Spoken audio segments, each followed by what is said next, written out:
speaker. Thank you. So here we come with the next speaker for the day, Mr. Sunny. Speaking about Mr. Sunny, I could just go on about it, but speaking a few words about him is he's a rocket research scientist and is studying in the field of space sciences. His aim is to build the cheapest rocket in the world, and he has been building rockets under $100, which climb substantial heights. An electronic engineer by profession, Mr. Sunny wants to further pursue research in space technology. At the age of 19, he launched his startup STAR, that is Space Technology and Aeronautical Rocket. At the age of 9, his passion in rockets was ignited when he first built his rocket. Wow, that's commendable, Mr. Sunny. In 2015, STAR was just a rocket club. Now its achievements include building the first small satellite of Surat, launching solid-propelled rocket engines, and constructing a Mars rover. Today, it focuses on 2 missions, building a small satellite mission and the cheapest launch vehicle of the world, Mission X. He believes that his work at Star Labs won't change the world. It will help us to access a new one. Welcome, Mr. Sunny. We are all eagerly looking forward to hear from you.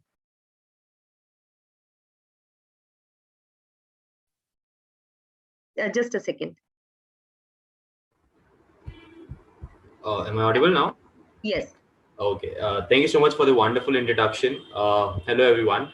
And first of all, it was really honor to listen to Bhupen sir, and his talk was really inspiring. I just wish that I would have heard you a few years back when I was about to get into my university, when someone would have told me that degree is not so important for having a good future. It's all about skills, and I truly believe it. I'll share 2 stories. Okay, I'll take 10 minutes to share 2 stories, and then 10 minutes to brief you about opportunities that you have got in this world of space industry. Uh, I found my passion in very young age of 10 years. I got to know about space at that age, and since then, I just wanted to be an aerospace engineer. Most of the kids in our country, they believe that to be a part of space industry, you need to be an aerospace engineer. That is what I used to believe. So I always wanted to be a space scientist or an astronaut, and it was my dream to get into aerospace engineering. But I then started like messing up with my studies. So I failed in mathematics in ninth grade. I got 60% grades in 10th, and I failed in physics in 11th. uh, it was not that I was not passionate about space. It was just because I was not so good at theory or equations, or or learning things during my academics. I was really not good at it. But at that time in my childhood, I used to gather more and more knowledge about space by watching television shows like Through the Wormhole. Then we have Cosmos. There were many shows on Discovery Channel. Also, I used to read Wikipedia and encyclopedia, and gather more and more knowledge. At that time, I didn't have access to smartphones or internet, so there were very limited resources through which I could gather knowledge about space. So my passion for space was really, really high, and it was just increasing day by day. But the problem was with my academics. In 12th, I just got 42% grades. Now, that was not enough for me to get into any elite institution like NIT, IIT in India, or to get an admission into even in any college having aerospace, degree. So I ended up getting into a local college with and that too into electronics background. So electronics was never my choice. I had to take it just because I was not eligible for any other background. But one thing was very clear in my mind, that I just want to contribute to this space industry, no matter how. So I wanted to work for ISRO. I wanted to you know get into ISRO because it's an elite institution in India, and everyone knows that ISRO is a company which have bridged to Mars, Moon, and they are also striving for something which is beyond Mars.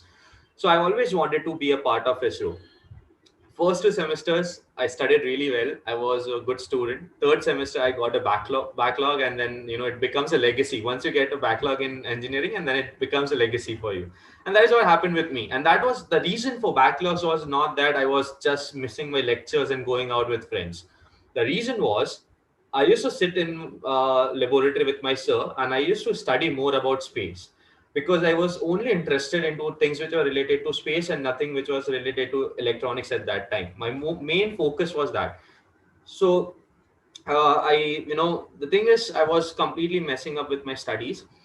Now, in 2015, I got an opportunity to, actually my college got a receiver from ISRO. So I don't know how many of you know, India now have its own navigation system named IRNSS, Indian Regional Navigation and Satellite System. USA, they have got GPS, right? Now, during the initial stage of IRNSS or NAVIC, nowadays we know it as NAVIC, one of the receivers was given to my college for research. So my professor, he was doing research on it, and there were five girls who were also working on that particular project. And then my professor told me that you have to go along with those five girls to Dehradun, where you have one of the ISRO center, and you have to present your work. Now there's a very funny incident which happened, but I'll skip that story because we don't have enough time today. I'll keep it for some other day. In that particular presentation or the event, we were the only college or the group of students from a college which was very local and have got no advanced laboratory. All other group of students were from IITs, NITs, and they were also from ISRO. Now, at the end of the symposium, they had an award ceremony that we were not aware of. And then they said that the first category is for the best paper presentation. And then they suddenly had an announcement that the best paper presentation award goes to people from Surat. That is the place where I live. And I was still I was shocked that we got that award, because even in exam, when in examination in mathematics, if I get LHS equals to RHS, I still doubt how I got it. And this was a very big achievement, right? On that day, I realized one thing, and that changed my life, and that is a motto of my company today. You don't need to be from an elite institutions like IIT, NIT, or you don't need to have very good grades in order to pursue your dream or to dream big. You can achieve whatever you want if you have that consistency and if you have that passion, right? And on that day, I realized that space is for everyone. And that is the tagline of my company today.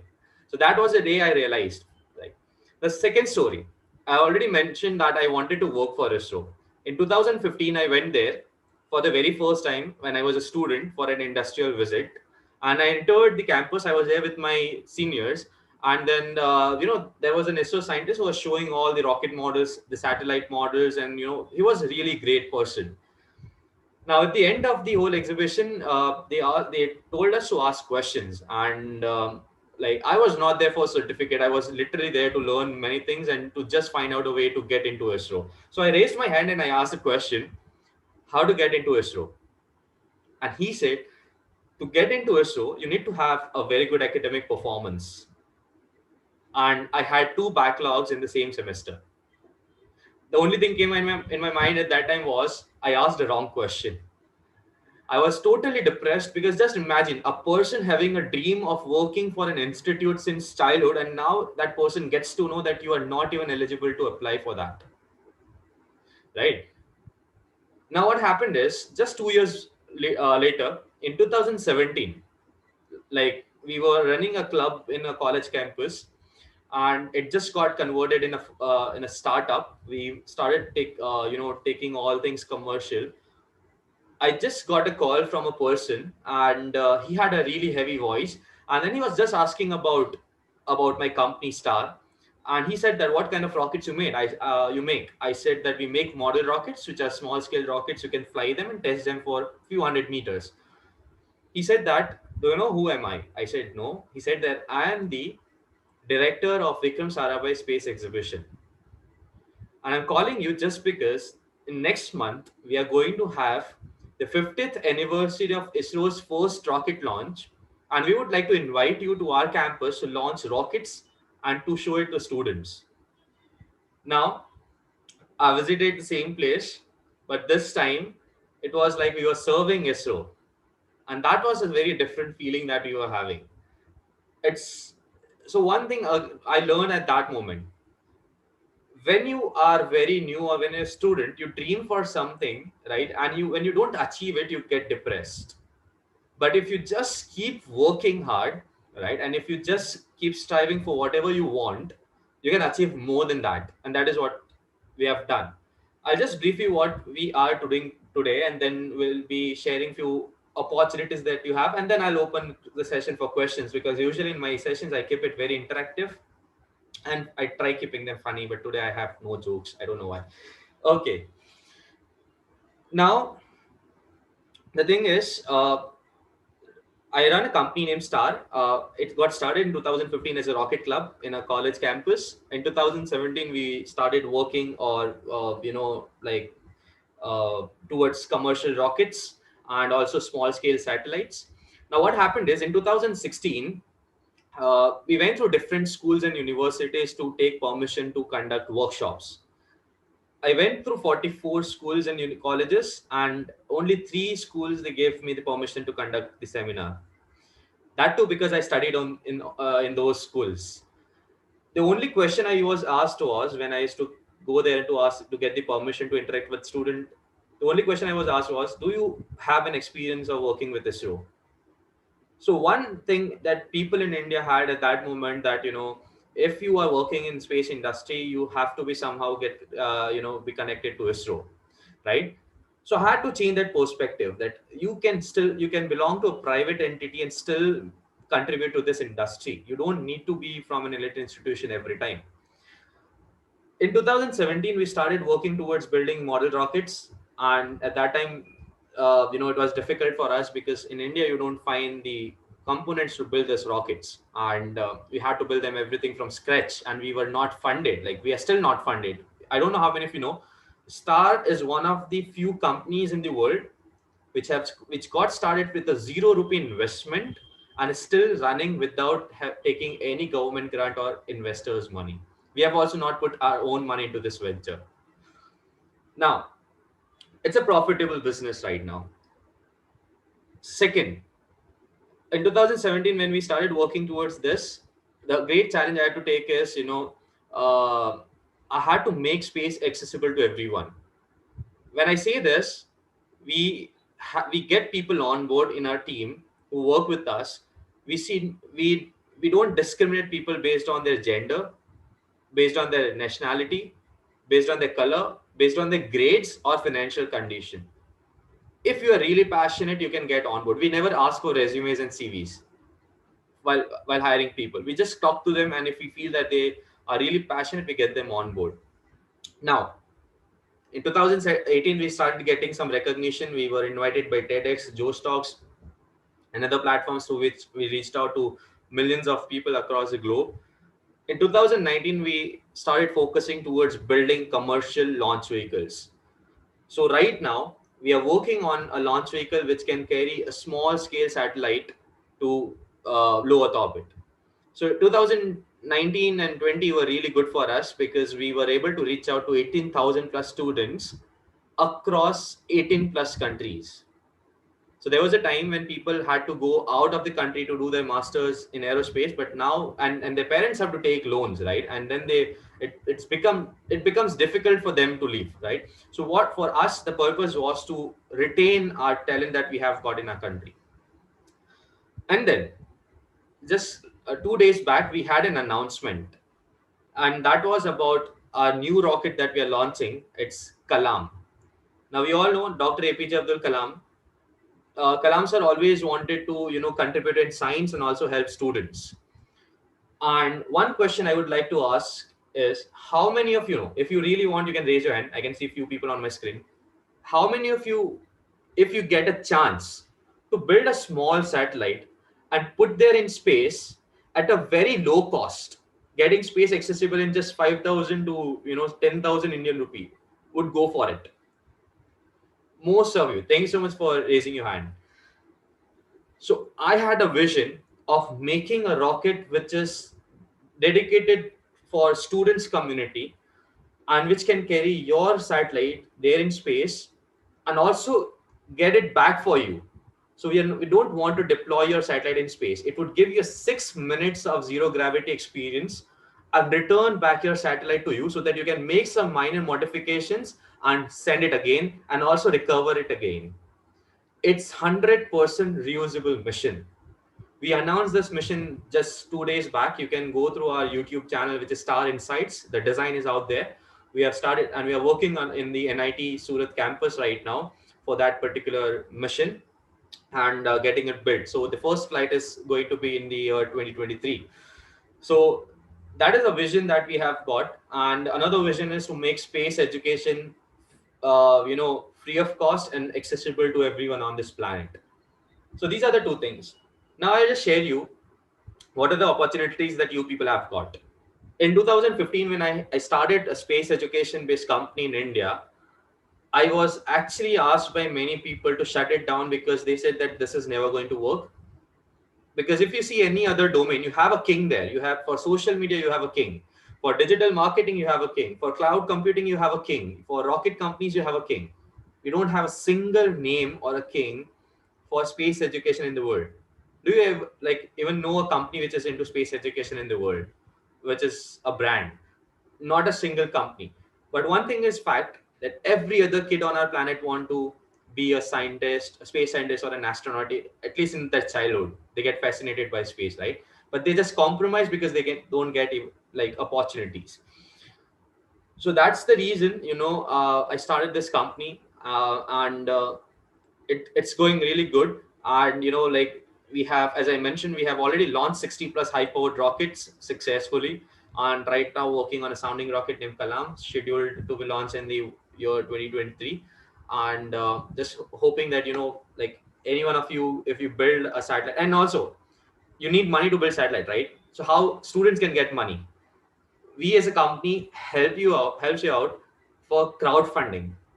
Companies have got big networks, and students can access their network for crowdfunding. So you build a satellite from a crowd fund that you have gathered, and whatever data you collect through your satellite is given to you, which also becomes commercial, right? So you as a student have got a complete access to space, and that is not going to take much of your time. So now space education at that time was very weird concept, but now we have 6 space education based startups in India, and all are doing really good.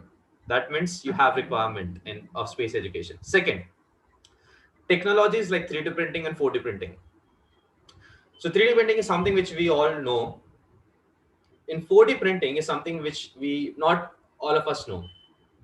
What is 4D printing? So you build a shape. Okay, let's say you build a ring, okay, which is open from one side, and that is what we call shape memory alloys. As you put it in a very low temperature, that ring will get open on its own, because it is put into a different atmosphere, the environment, sorry. Nowadays, when you put your satellite in space, you have to deploy your solar panels, you have to deploy your antennas, right? So you need to have a servo motors or actuators, right, which takes a lot of power. So those are heavy, the motors are heavy, they are complex, you have to mount them, you have to use extra electricity to run them, right? Instead, what if you have this 4D printing material through which you just put them close, and when they reach to space and experience that space environment, it opens on its own.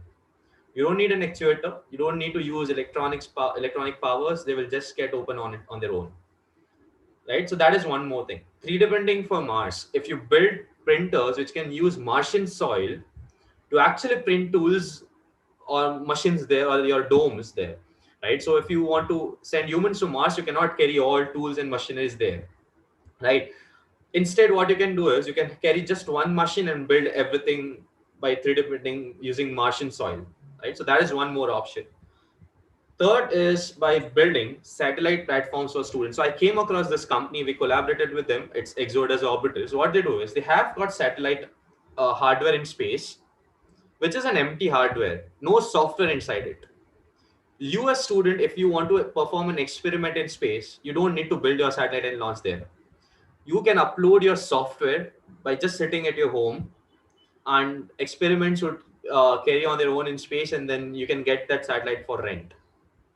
It's another crazy idea, right? So you can build such platforms which anyone can program by just sitting at your home. So again, having an access to space by just sitting at the home, right? Then one more idea is of having maker space for space. So that is what we are also working on right now. Imagine if you get a workshop where you have all the machineries, you have trainers, you have got experienced people, you have got scientists, you have got engineers, and you have an idea. You just enter the maker space, you are given all resources, and with the help of the resources and mentors and trainers, you build your product and you get to launch it to space. By the year 2027, we really want to see students' payload not just getting into low Earth orbit, but we really want to see your payload getting to the lunar orbit, Martian orbit, and beyond it. So we really want your experiments to become, multiplanetary, right? So that is what we strive for. And again, just I would like to say that skills are more important than degree. That is what Bhupen sir also mentioned, right? And everything that you want to learn, even in my TEDx video I have shared this thing, everything that you require to learn is there, easily available on internet. You just need to go there and learn. One more thing I would like to share, and then I would like to end this. That is what I see while taking people on board in our company. One quality, like two things I would share. The first is the quality of self learning. See, if you are thirsty, or if you're hungry, you will go to find water, and you will go to find food by yourself. You don't need someone to tell you, right? So when you have that hunger of knowledge, of experience, you by yourself will go, and no one will have to push you. And that is how you become a leader. Okay, have you ever seen a leader who is not curious? Have you ever seen a leader who is pushed by people? No, they are self-driven, they self-learn, they are self-taught. Second, and the most important thing, no matter whatever you do, even if you go for a job, if you have your own startup, if you go for a PhD, if you go for a research, never forget life ethics and principles. The most important thing. Because even if you have everything, even if you have fame, even if you have money, if you are not ethical, you will be never remembered by the people, right? So this is something that we strive for making Earth a better place to live, right? So with this, I just would like to end, and now we are open for questions. If you have any question, you can ask. Yes, Mr. Sunny, absolutely breathtaking thoughts from you. Mr. Bhupen has told us so many things about dedication, and you have shown us passion to do something. It was an awesome experience for our students. And coming to the questions, what is the scope of the aerospace industry among the private sector? What opportunities do you see for the future in this? There's a lot of scope. So first, I'm talking about India. Indian space startup ecosystem is very new right now. It's growing. It's not so matured as we have the ecosystem in the USA. We still, like if you talk about small satellites, every year, every year more than 3,000 satellites are being built and they are being launched to space. Now, India only have ISRO right now who's launching rockets, right? And ISRO have a lot of, like, ISRO have got limited funds and they have to focus on research and development. So we need more and more private launchers to launch these satellites. So you need small satellite launch vehicles. So first thing, you have got a very strong requirement of smaller launch vehicles. Second, we also need to focus on interplanetary missions. So right now in India, I'm in contact with just 2 to 3 companies which are focusing on building things for other planets. Now the question is, do we need to work for other planets, or why do we need to invest in space? Investing in space is not opposite of investing in Earth. So like, there are a lot of people who ask me why to put so much money in space. It's not a good question to ask, actually. We use GPS, right? We are doing this video call, we are using internet, right? We have got weather forecasts that with a very good accuracy nowadays, and saving thousands and thousands of lives, right? We have got technologies that we are using, and they are directly connected to space, right? And when you work for interplanetary missions, you build innovations which can be used in your day-to-day life as well. So there's nothing wrong. And second thing, Mars, so like Mars is a dead planet, right? Earth will become next Mars if we just keep using resources like this. Okay, if we keep using resources like this, and Mars can become next Earth. The existence of of life in our solar system depends on what happens first. whether Earth is becoming next Mars or we are able to make Mars next Earth. So that's why we need to start working towards making humans interplanetary species, and that is what makes future really exciting, right? So that's what we strive for, and that's why we need interplanetary startups now. So the startups who works on interplanetary missions. Third, with more and more rocket companies getting into the startups, you need, like, most complex subsystem of a rocket is the engine. So if you don't build a whole rocket, if you are just a company who sell rocket engines, just imagine how much like profitable you can get, right? Because in world right now there are more than 3,000 rocket companies which are at the very initial stage. 3,000 rocket companies, and if you build effective engines, you can sell these engines to at least 30 companies, and you can have got your initial customers, right?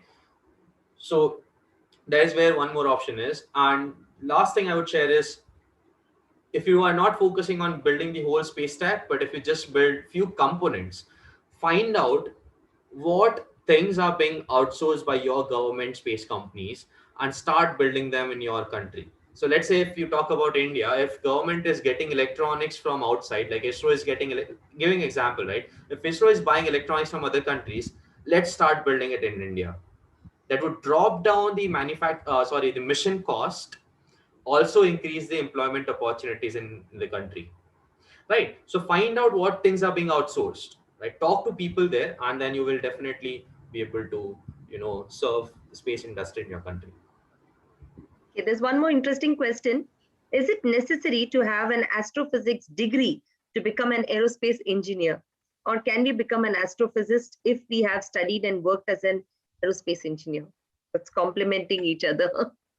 So we have misunderstood degree and skill, like, like your college degree have nothing to do with your skill. I just tell you, you were able to access to this Zoom platform, right? And your school never taught you how to do it. You learned by just opening it and trying it by yourself, right? So the thing is, there are a lot of things in our life which is never taught by school, and we learn them by ourselves, right? And and and that is similar, like that is what we can do with our profession and the skills that we want, right? So astrophysics, aerospace, normal physics, classical, quantum mechanics, everything you can learn by yourself. I have got electronics, but I started learning about quantum mechanics because I was interested in learning about quantum mechanics and quantum computers. And I was driven by curiosity. Every day, when I used to come across this thing of quantum computing, I used to, like something used to poke me that, how this quantum computers work. And that is how I started learning. So, like, you don't need a degree to learn about astrophysics.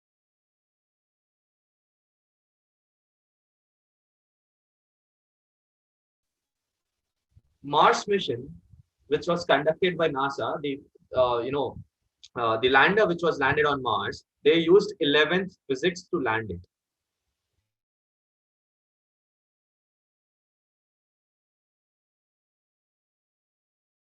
Okay, yeah. Rockets, we use 11th and 12th physics and mathematics, right? So focus on your basics and fundamentals. If you're clear with your basics and fundamentals, you will be able to solve the complex problems easily. And Mr. Sunny, the last question is, can you give an idea about your team? How did you build your team and hire like-minded people and people with the correct skills? This is looking at entrepreneurial skills, I guess. Very good question. I'm often asked, like, every Batman have got a Robin. How did you get your Robin? And only answer I give is, we don't play a DC game. We are Avengers. So we got assembled throughout the journey. I found them, like I started Star with few people, and then they went for their master's program and they went for jobs. Uh, what happened was, I found my co-founding team or the core team. Like they joined Star as interns, and then, like, there was a very difficult time that we were going through in 2018. It was a 6 to 9 month long period that we were going through. It was a very tough time for us. And those were others, they left the company, but these were the people who stayed with me, and they just worked really hard to get Star out of that particular time. So getting your team is not like, interviewing something and, getting commitment and taking them on board directly and making them co-founders. It's like you're getting married to someone. You cannot get directly married to someone just by meeting them for the very first time. You meet that person for many times. You create that friendship, and just you see what kind of attitude they have got when you are going through difficult time, and even whether you also have got that attitude when they are going through the tough time. And when you think that both of you are really good, and helping out each other, taking care of each other, even you're staying together during tough phase, you end up being staying together, and that is what happens with your team building, right? So it's a long time. It's a team building is a very long process. You need patience, and you just need to uh, focus on taking care of your team members no matter whatever happens. Yeah, And one last question, Mr. Sunny. How sure. important are space engineers to our society and for students, especially in our age, where we can find a good introduction to aerospace engineering? Where do we find good Okay, where do introduction? you find? Very good question. Space engineers very difficult to find, just because most of them are not socialized. Uh, but still it's easy to find them on LinkedIn. Okay, so you find them through LinkedIn profile. And nowadays space companies have opened their internship programs for school students and college students, so you can apply for this internship programs and you can get connected to the industries, and these industries have got very big network. So through their network you can get access to a lot of people in the industry, and especially the space ecosystem of America. It's very good. It's very open for students. So you can get connected to the lot of science communicators on Instagram and LinkedIn, and I prefer LinkedIn for that. So get connected to them, talk to them, and just keep growing network. That is how it goes. Yeah, thank you, Mr. Sunny. That was really very informative. And I saw you smile when Bhupen sir said that, don't think of being a manager, start off of thinking more than that, be an engineer. Now I understand totally why your smile was over there.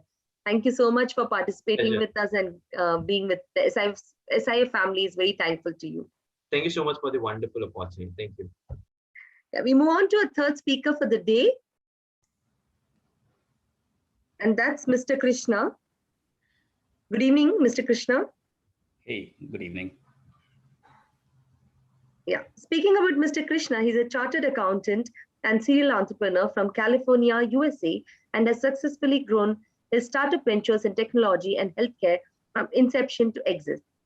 He has served as president of MIPS Technologies, an industry leader in processor IP, and executive vice president at Imagination Technologies PLC.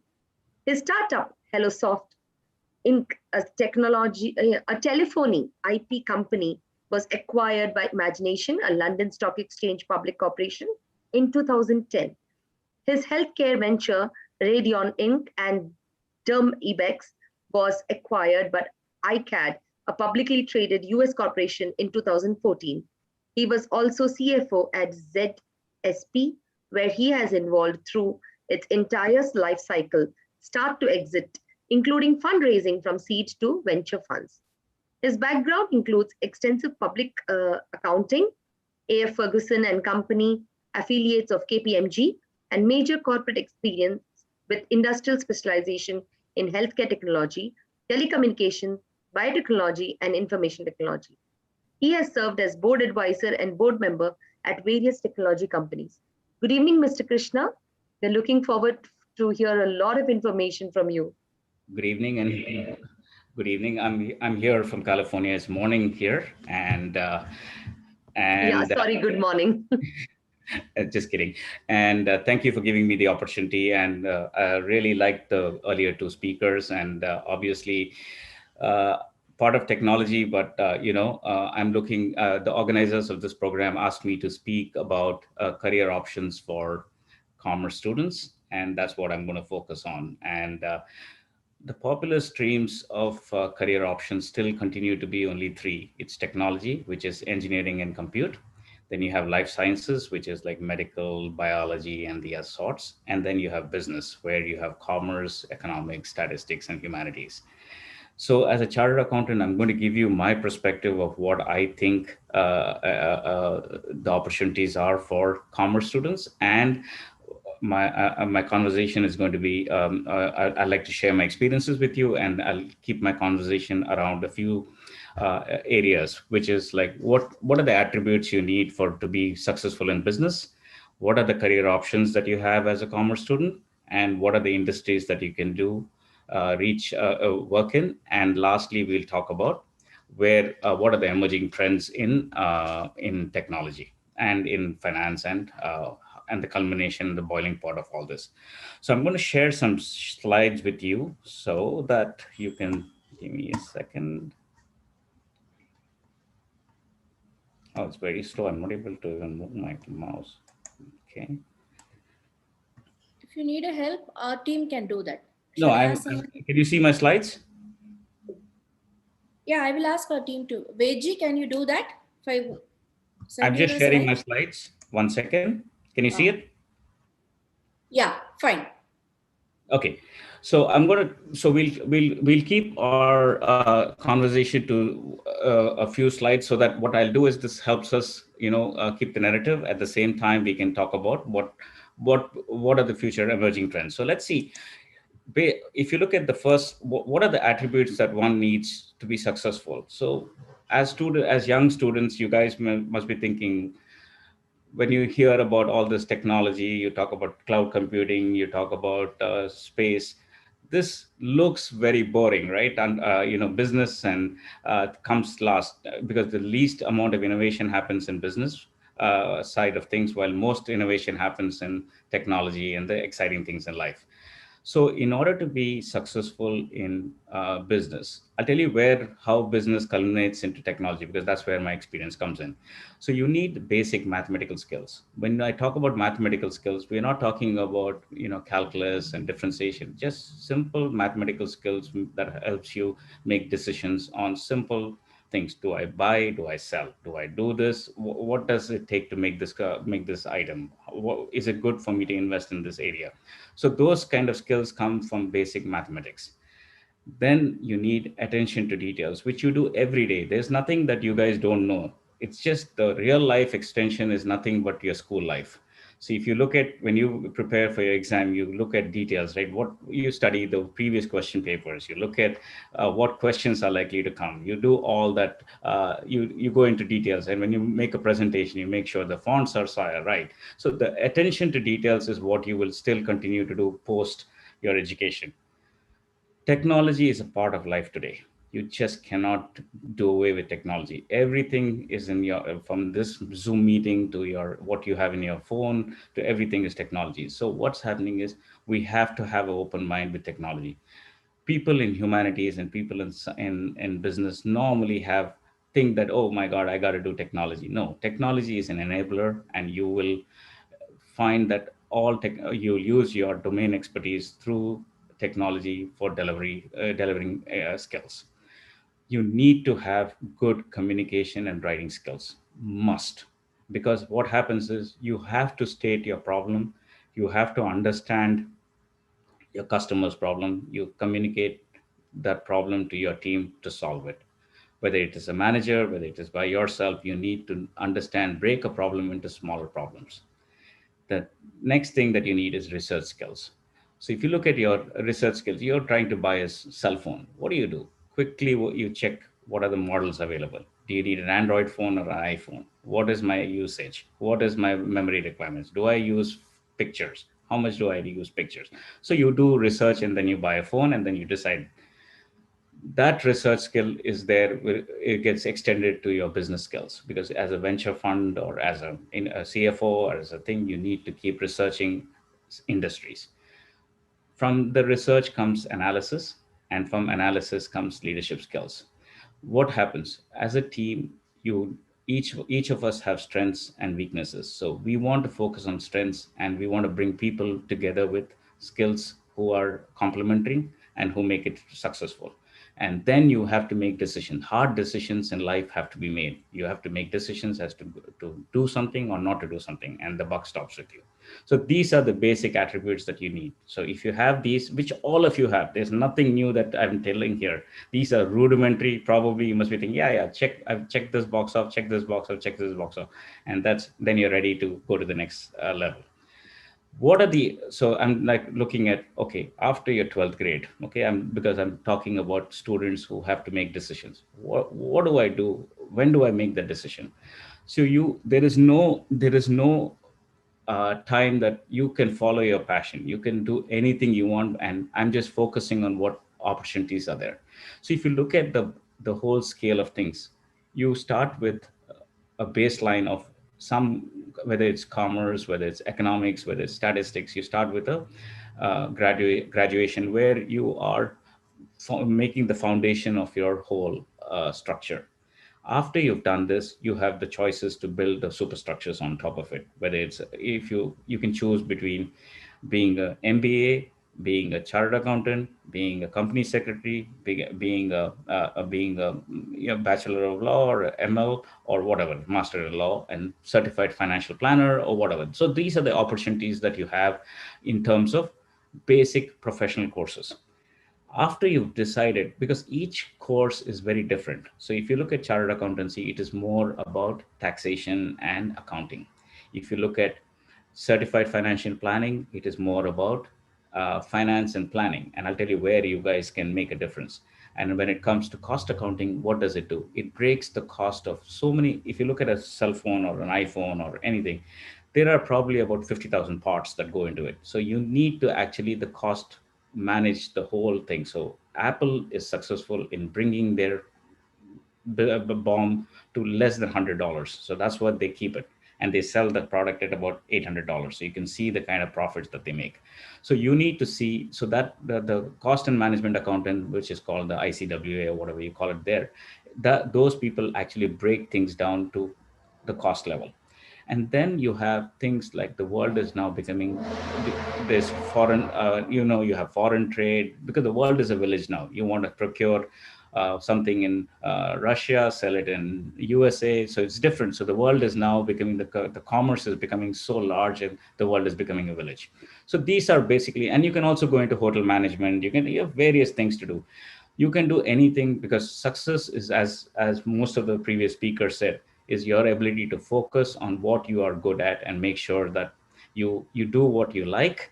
And invariably, till we, even today, I don't know what I like. I keep searching for what I'm liking, because, and that curiosity is what drives you to go to the next level. So in terms of industry, I'll share my experiences based on this. So in terms of industry requiring business and thing, very, things have never changed. Things are still the same over the last 30-40 years. So you have a banking industry, you have corporates, you have public accounting, and you have institution. But what is changing is, as the speaker said, everything is becoming digital. So if you look at banks, earlier you used to go to the bank to draw cash. Everything used to be physical. Now what's happening? Everything is digital. You have your online account, you can draw money, you can transfer money. I believe people don't even know what checks are today, because everything is, you transfer electronically, right? So what's happening is everything is becoming digital. Similarly, when you look at institutions, what's happening? Think of big companies like, Fidelity, or who manage pension funds. All of us, what are we doing? We join the workforce or your parents' workforce because they want to earn money, save money, grow money, and that's the grow money. And when we retire, you need to know how much money do you need to have a successful, throughout your life, because your earning capacity is only till the first 60 years, and after that is your retirement. That's when you enjoy what you earn. So you sweat it, and then you cruise.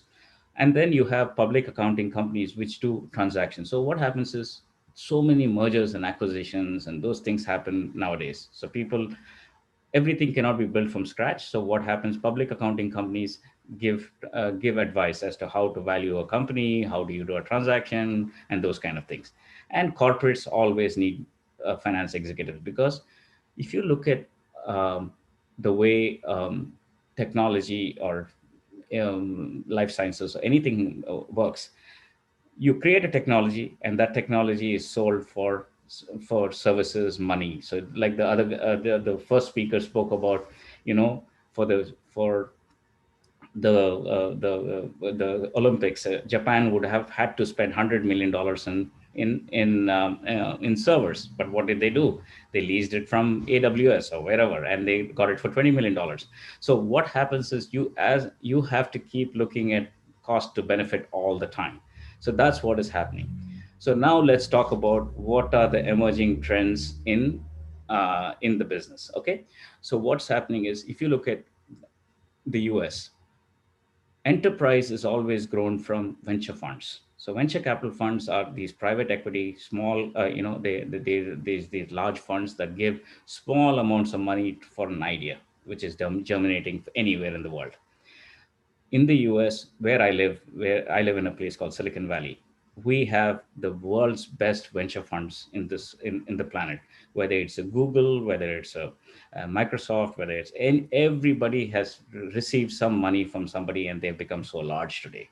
So venture funds give money for seed germination, and that trend is going to go viral, because now in India you see there's so many startups. So young children, young students like you can aspire to be a entrepreneur. When I started to become an entrepreneur, I came from a very middle class background, right? So my father told me, what's an entrepreneur? Go get a government job, or go get a job, and you have to do that. But then at the age of 30, I always wanted to be a entrepreneur. So I said, hey, I worked 5 years in industry. It's time for me to do something. But then India was not conducive to supporting. There was no venture funds. If I had an idea, nobody would care, and they would say, "Oh, you had to be rich to become rich, right?" That's all. That's the process in those days. So what I did was I always wanted. So today you're using Zoom. I'm using what is called voice or IP. My first company that we started with this idea that we can use the internet to send voice. When we started learning the technology, we had no idea what it is. So we used to sit near a computer with headphones. I don't know whether most of you would know. There used to be something called Yahoo Messenger. We used to do that for free because people like us, we could not call the US. And I remember the first time when I called the US, I had to say my name, Krishna Raghavan. By the time I could explain Krishna and Raghavan, the money I had, the 2,000 rupees, would be over, because I could not. They did not know who I'm speaking to. They could not. I did not know we had to say K R I, and I used to say that, and they would not follow because the language was different. I never knew we had to say K for kite, R for Roger, and whatever, right? So I'm just saying. So that I realized that people in India at those times, we could not make international calls. So thing. I was wondering why we can't use the internet for such things. A commerce student was thinking about solving a basic problem, because problems are problems, whether it is, you don't need to have technology to solve a problem. So what we did, some smart engineers came together, and we got together and we found the company, and we raised money in the US, and we tried to solve the problem. So that was the first thing. So venture funds help raise. So the first guys who gave us money had no idea what my background was. All they knew was, okay, this guy has a good idea. They gave money for the new idea. The second thing that I see is, right now, if you look at it, insurance companies are in India. Insurance is such a low value thing. Almost 90% of the Indian population is not insured. They don't know what is. We don't insure our homes. We don't insure health. We don't insure. The calamity of this COVID-19 showed us that what we need to insure. So insurance is a must, because people didn't have money to get a calamity, to solve calamities. Then the other problem that I see is, what are the why I'm talking about all these are opportunities for commerce and business people.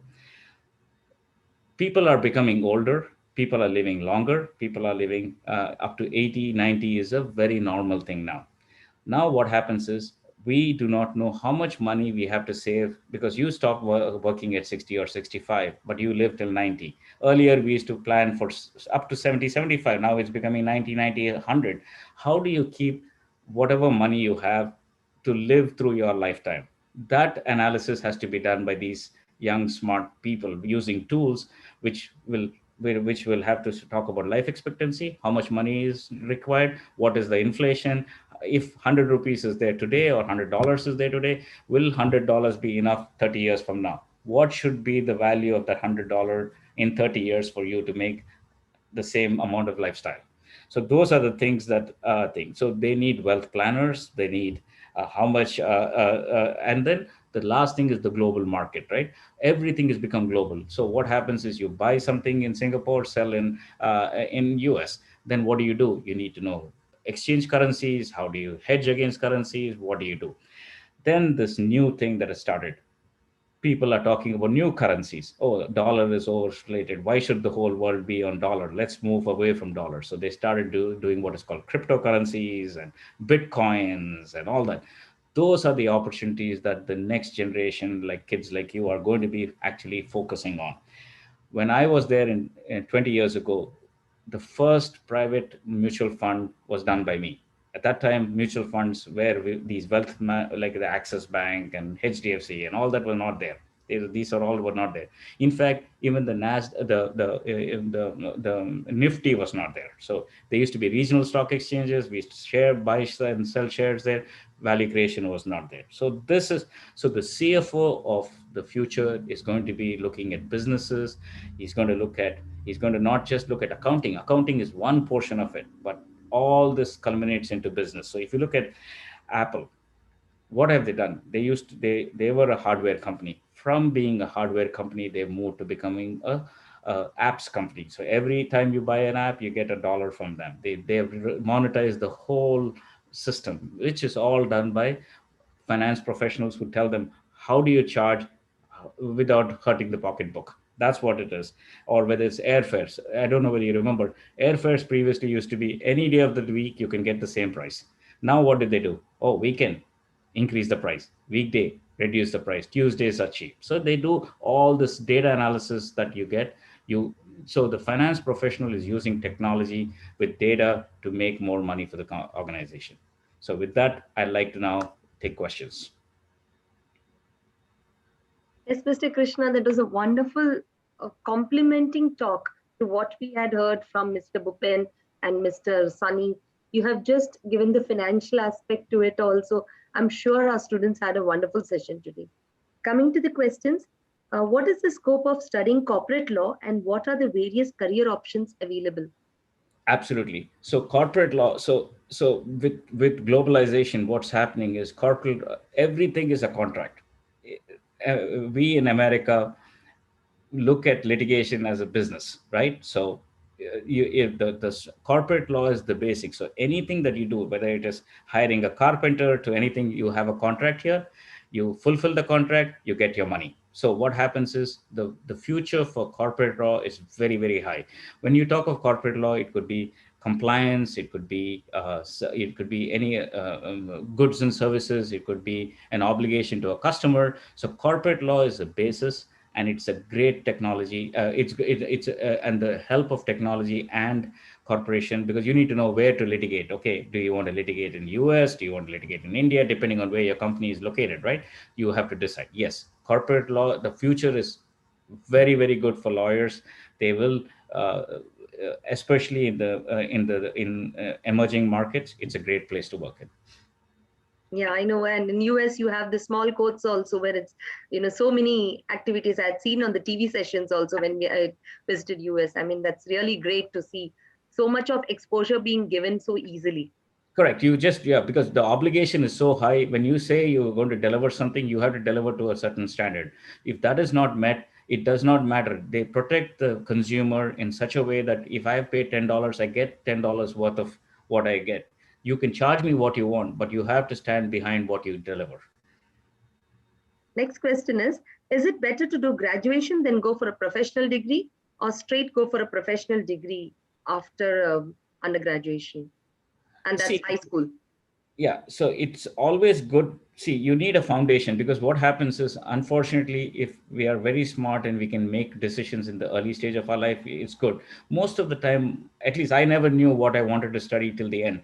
it was more like an elimination. I tried, I wanted to become an engineer, but then my father was a chartered accountant. He said, no, you have to be a chartered accountant. So, I became a chartered accountant, not because, so you're forced to. So I didn't know what commerce was. So it's always good to start with, going into into graduate school, so that you know what you're getting into, and if you like it, because you have to like what you do. You just cannot do something that you don't like. But what I'm saying is, you can always do mid-course corrections. There is nothing called, I took a decision, I have to stick with the decision. Please don't ever have that limiting factor, because life is over 30 years. You can change course between the first 5 years, does not really matter. You can always change course. But whatever you do, remember, with the digitization, YouTubes and other things, the glass ceiling that was there before is all gone. You can actually start blogging on your own, and if somebody makes money against with your ideas, then what happens? It starts snowballing. So the entry barriers have completely changed now. So anybody can sit anywhere and can think of any idea, can do anything. And I think you should, you can, if you're very sure about what you want to do, you can go directly into a professional course. And if you don't think no harm in starting, going in and then changing course in between.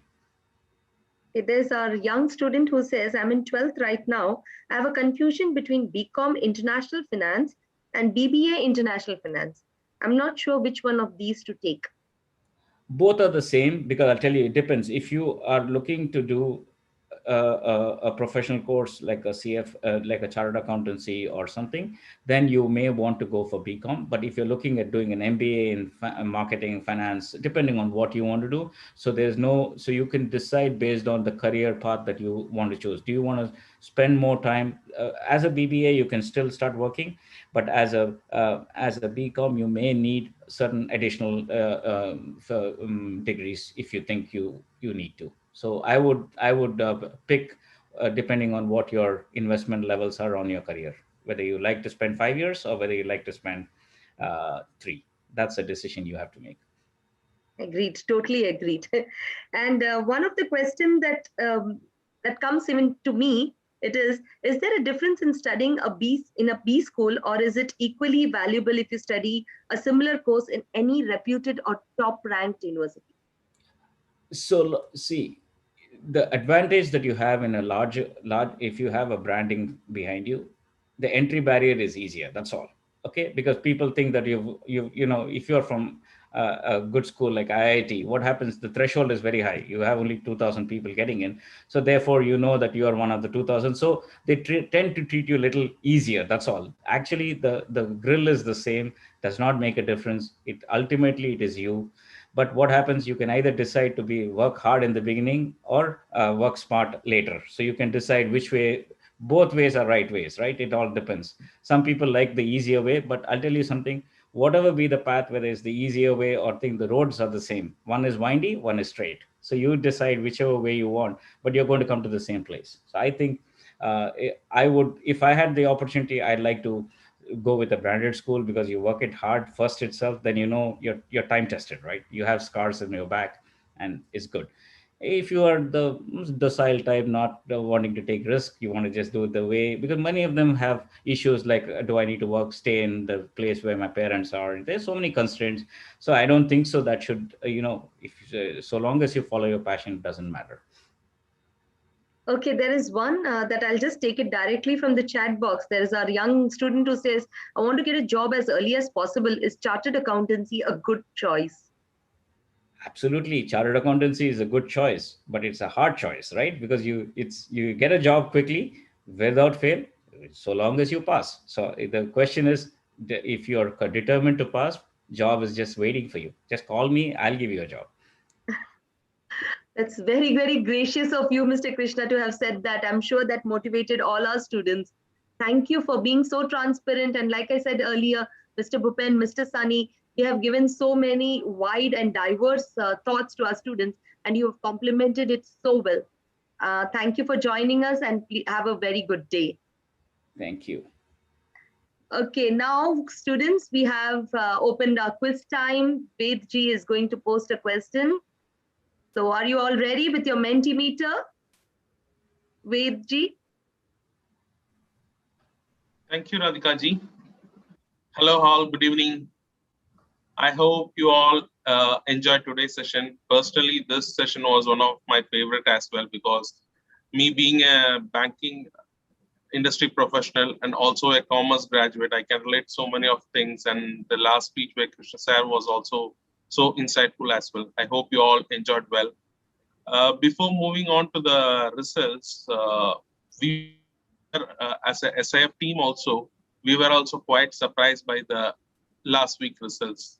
And we had also a lot of deliberation to see if there is anything that we missed from our part, because the result which we got is so surprising and amazing as well. So let's move on to the last week question. So the last week question was, name the technology that uses distributed database that is open to everyone, but at the same time secure. So most of us know, but as you know that our prize is basically on the one who fastly answer the question. So children, we are very amazed and also inspired to see how this winner is getting this many right answers. So I would like to congratulate Rida Harris again, and she has won the quiz for the third consecutive time in our session. Congratulations, Rida. If you are online, please come on video and show your face to the fellow mates and make them inspire also. Yes, sir. Thank you, sir. SIF is one of my favorite organizations as it provides many opportunities for students like me. This career guidance program itself is a great paradigm of it. So once again, thank you. And Rida, can you share any tip for fellow students to win the quiz? Because we are also surprised how you can answer the 3 sessions continuously.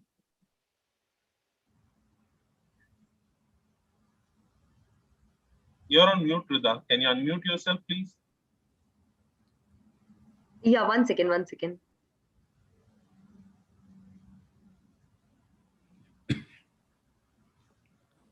Yes, yes, sir. It's because I have studied all the careers that was being popped up on various sites in Google.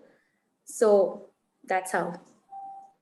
Round of applause for you. And children's, we have seen how the people are getting motivated themselves and winning. It's not that people who are winning the quizzes are the hero. It's all the people who are getting the quizzes correctly are also hero. So keep trying, and we are moving to today's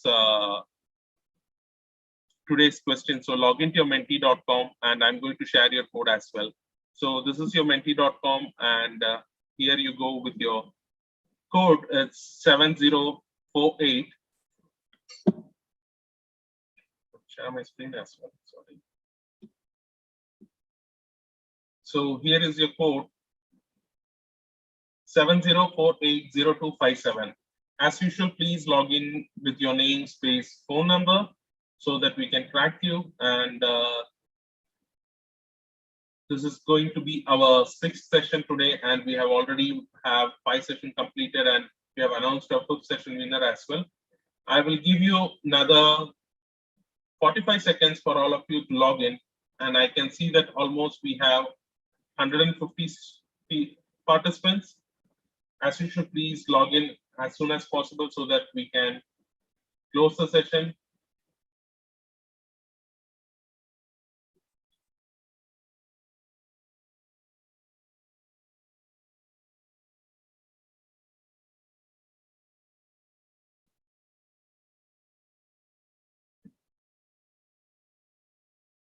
Come on, children. It's only 88. Reach 100 at least, please. I can see there are almost 144 participants.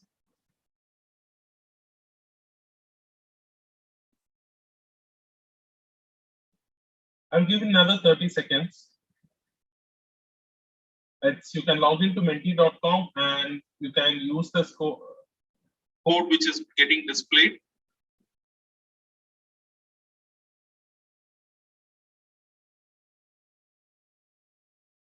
We almost reached 92. Another 20 seconds for you.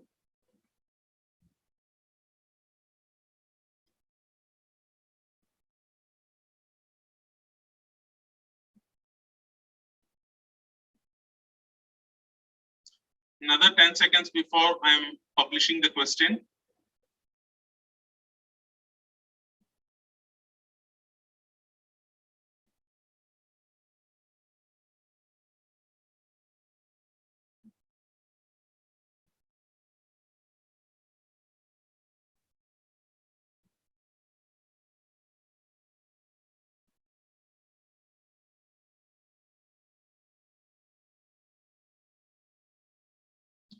Okay, I think we are almost 96, 97 students participated. So I'm going to share you the questions now. Please answer as fast as you can so that you will be the lucky winner.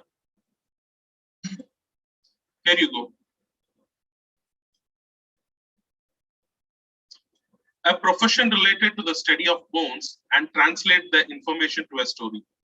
So I want to, the answer should be a profession related to the study of bones and translate the information to a story. Name a profession that relate to the study of bones and translate the information to a story. We have another 50 seconds to answer. So answer as quick as possible. I can give you a clue also. Vesalius, his name is Vesalius. He's from 16th century. He is known as the father of this study or the modern study of this profession. So this is the clue I can give it to you.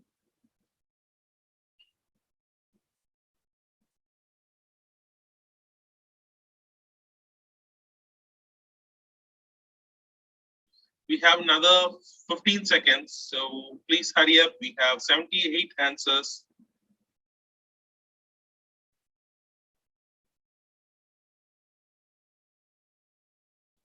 We have another 3 seconds.